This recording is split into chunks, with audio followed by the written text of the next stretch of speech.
pains that we all feel. Sadly, some are much more seriously affected by these things than others, especially those who are beset either with massive trauma or guilt. One thing is certainly notable. One who suffers from trauma is a lot more likely to understand empathy because they can understand and relate to the struggle. Their self-reflection relieves them of any internal static that bothers. It gives them pause in condemnation and righteous indignation. On the other hand, one who has never truly suffered, lost, been misunderstood, threatened, gaslit, psychologically tortured, or abused lack that self-reflection.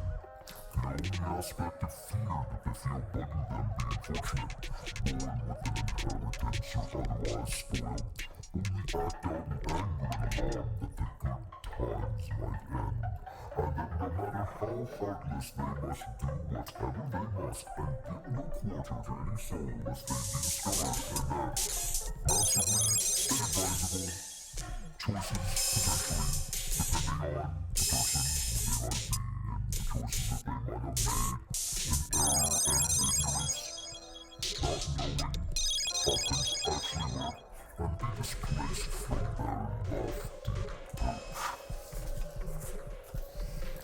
They will cry the world is brutal and cruel, and excuse any and all disregard for human dignity and rights, because they wrongly assume that's what everyone else is doing.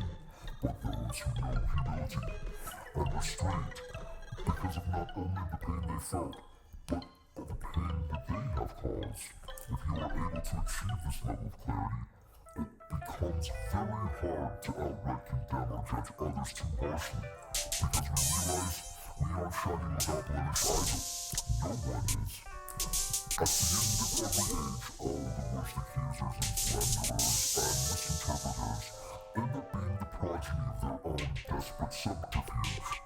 As we become more self-aware, reflective, and begin to be able to work out our own internal noise, we escape determinism, and suddenly the games that so many recklessly play with their mind and the rest of society keep them in the herd that marches unknowingly into the slaughter, and disturbingly enough, usually laughing, celebrating, and abusing their wiser, more in-the-know, more prepared adults.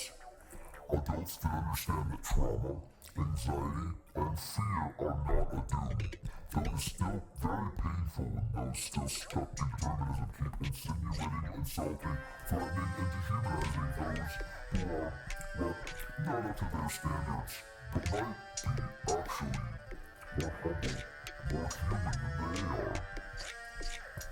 They even think that their fixation upon the slights of others, they can externalize their guilt in this way, and reckless, often treasonous or terrorist behavior somehow makes them a hero. And it is precisely their being stuck in determinism which causes them to be the only person that cannot see it. I mean, after all, if these people were really so good, why did they fight so far from home?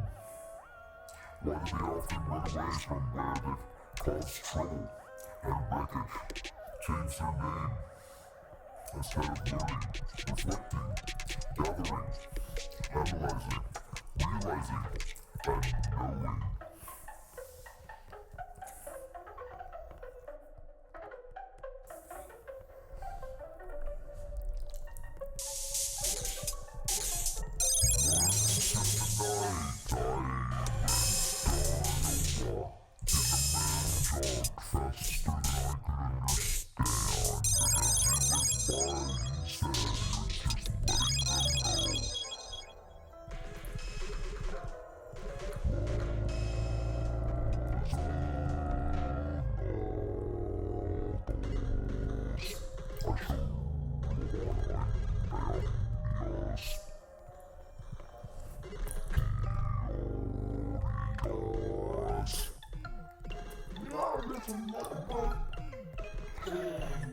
That's not funny, okay?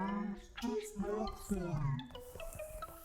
It's not funny because I am thinking about cereal right now. Why? Why are you thinking about cereal? We're talking about fixing cars, you're fucking amazing. Something strange, I forgot, you know. What